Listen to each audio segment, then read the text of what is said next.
Estamos de vuelta, queridos televidentes, y estamos aquí ya conectados con nuestro invitado, Rodrigo Gómez de la Torre. Él es analista agropecuario, económico y político. Rodrigo, muy buenos días.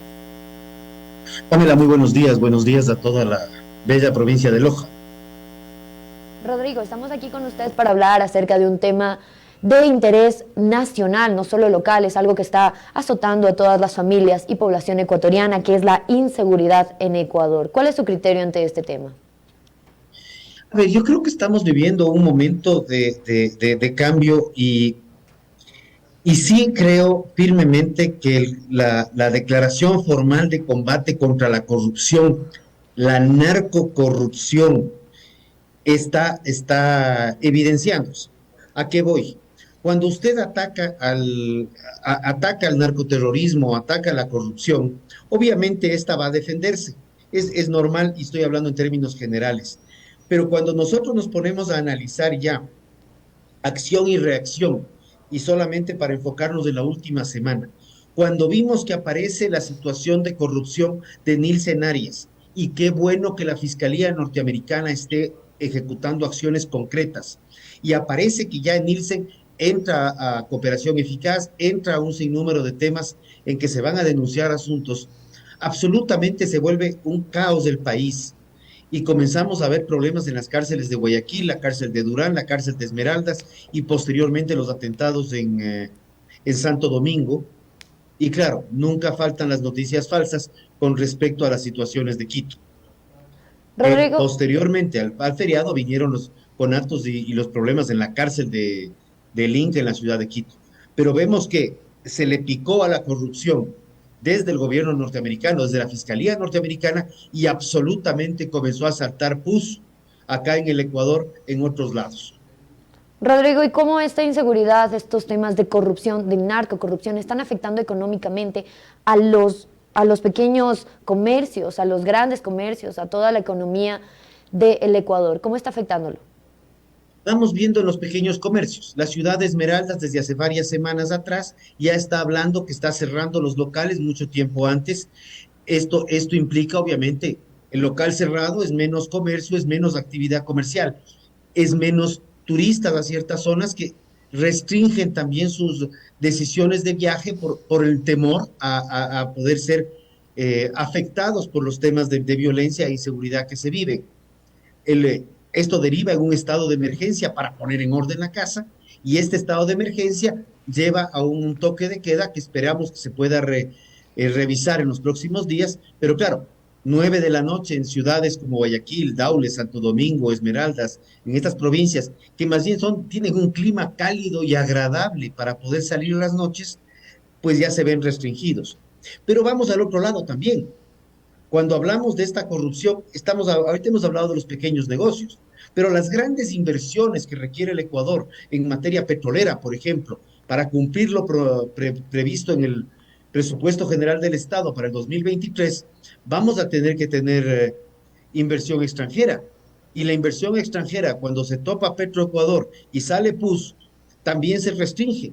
Y qué bueno que ahorita el nuevo ministro de Energía esté hablando seriamente de una auditoría internacional para ver cómo están los estados financieros. Por favor, ¿cómo es posible que la principal empresa generadora de ingresos para el Estado ecuatoriano, para el gobierno del Ecuador, no tenga ingresos auditados desde hace más de 4 años?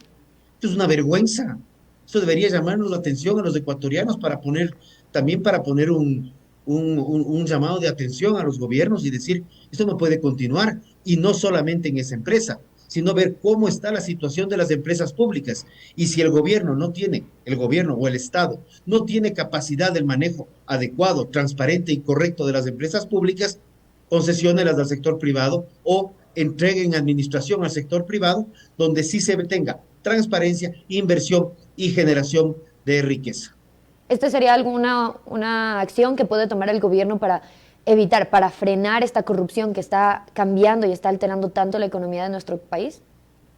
La corrupción se va a combatir cuando fomentemos de mayor manera los procesos de transparencia en los gobiernos, tanto locales como parroquiales, municipales, provinciales y gobierno central y cada una de sus instituciones. Transparencia es evidenciar lo que hacen de una forma fácil para el usuario de leerla, porque no es solamente publicar en una página web, en un link que no se encuentra, porque algunos hacen eso, o publicar la ley de transparencia. Por otro lado, también creo que es fundamental el que los gobiernos entiendan que cuando llegan al poder, en todas sus instancias de gobierno, dejan de pertenecer directamente a un solo partido político o una estructura política puntual y comienzan a deberse al 100% de los ciudadanos de su circunscripción. Entonces, al ser funcionarios que deben rendir cuentas a toda la ciudadanía, no solamente a quienes les votaron, sino a quienes no les votaron también, es poder trabajar articuladamente gobierno central con provinciales con municipales, municipales con parroquias y parroquias con provinciales, para poder ir estructurando mecanismos y redes de generación de soluciones para el ciudadano a través de los gobiernos. Esto implica responsabilidad y bajar las famosas vanidades que las estamos viviendo permanentemente desde cada una de las instancias de gobierno, y lo vemos más aún y más evidenciadas en estos momentos políticos de campaña.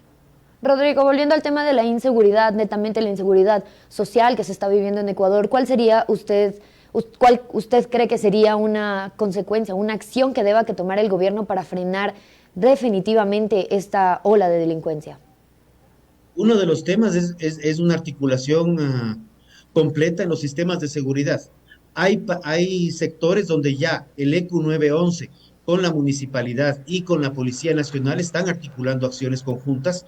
Otras partes donde la policía dice que quiere un sistema igualito al del ECU, pero no me junto al ECU. Que el ECU dice que sí tiene la información, pero que no la entrega al municipio. Ese tipo de situaciones que pasan nuevamente por las vanidades son las que no ayudan. Creo que eso es parte. También creo que necesitamos un proceso de capacitación y empoderamiento ciudadano, porque es preferible tener una ciudadanía empoderada, en el cual la ciudadanía pueda ser un actor para combatir la delincuencia y esté coordinadamente con la policía y con las autoridades. Lo otro es lo que estamos viendo en muchas zonas rurales, en donde vemos ya los letreros: barrio organizado, ladrón trincado, ladrón quemado; barrio organizado, ladrón trincado, ladrón enjuiciado, pero ya no estamos dentro del parámetro de la norma. Y en ese aspecto, sí creo firmemente que en la ruralidad el derecho de tenencia y porte de armas debe ser validado por el gobierno central, y qué bueno que este tabú que nos quitaron en el año 2010 ya se esté discutiendo abiertamente y que sea un tema de discusión en mesas de diálogo técnicas para buscar soluciones para toda la ciudadanía, porque aquí no salimos porque uno u otro individualmente tomen una buena o mala acción. Aquí es o todos salimos adelante o lamentablemente todos nos hundimos. Rodrigo, ¿qué pasaría mientras estas soluciones se dan a cabo? ¿Qué pasa con el Ecuador? ¿Qué pasa con el avance económico de nuestro país? Seguiremos en un proceso de una ralentización de la economía. Creo que las expectativas, por ejemplo, de crecimiento económico para el próximo año del 3.1 que está en el presupuesto son bastante optimistas en relación a la situación de inseguridad que se está viviendo. Entonces, claro, el momento que la corrupción está cooptando ciertos aspectos, y a esto tenemos que sumarle, lamentablemente, que las famosas mesas de diálogo con una fracción respetable pero minoritaria de la sociedad han tomado decisiones por sobre todo los ecuatorianos, pues tampoco está ayudando, porque si no les dan lo que quieren, se encaprichan y amenazan con el paro.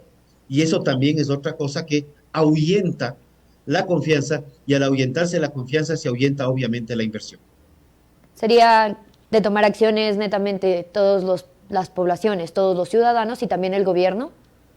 Si queremos sacar el Ecuador adelante, vamos a tener que entrar en procesos de consenso, donde no se dialogue con una sola fracción de la sociedad, sino haya diálogos abiertos, inclusive donde la sociedad civil, donde los gremios productivos, donde los gremios artesanales, que también son productivos, los gremios de comerciantes, nos sentemos a velar por los intereses comunes de la población. Y hasta me atrevería a decir, en ciertas zonas hasta se lo podría hacer sin la participación del gobierno, y más bien llamar al gobierno posteriormente y decirle, señor gobierno, y podríamos, si quiere, podemos tomar la provincia de Loja, tiene alguna serie de aspectos muy interesantes, y cuando ya la provincia se pone de acuerdo, ahí le llamamos al prefecto, al de ahora o al que vendrá. Decimos, ¿qué, señor prefecto? La hoja de ruta de la provincia es esta. Usted tiene que preocuparse porque esta hoja se cumpla. Están bonitos sus declaraciones de campaña, están bonitas sus buenas intenciones, pero usted no nos está consultando a nosotros qué es lo que queremos, qué es lo que estamos viviendo. Y por el otro lado, el gobierno también le va a decir, usted me está pidiendo estas cosas que no son viables por esto y por esto. Pero eso se fundamenta en un diálogo sincero, frontal, y no lo que vivimos en el reality show de las mesas de diálogo, que más bien eran unas mesas de imposiciones donde el gobierno estaba totalmente secuestrado, tan secuestrado que ante la última amenaza de paro ya están hablando de la condonación de deudas hasta los $10,000, qué bueno para quienes sean deudores de buena fe, pero también hay que pensar en que esas deudas de hasta $10,000 que se quieren condonar o que se proponen condonar, las vamos a terminar pagando todos los ecuatorianos porque salen de una banca pública. Y ahí viene el revés. ¿Y de dónde sale el dinero? Rodrigo, muchísimas gracias por su aporte el día de hoy en este tema. Por el contrario, Pamela, gracias a ustedes y de antemano, ayer se había anunciado mi entrevista, se me complicó un asunto, pido disculpas formalmente al medio y a los televidentes. Ha sido un gusto conversar con ustedes. Saludos Muchis- fraternos, aloha. Muchísimas gracias, Rodrigo. Con esto, queridos televidentes, nos vamos a un corte comercial y al volver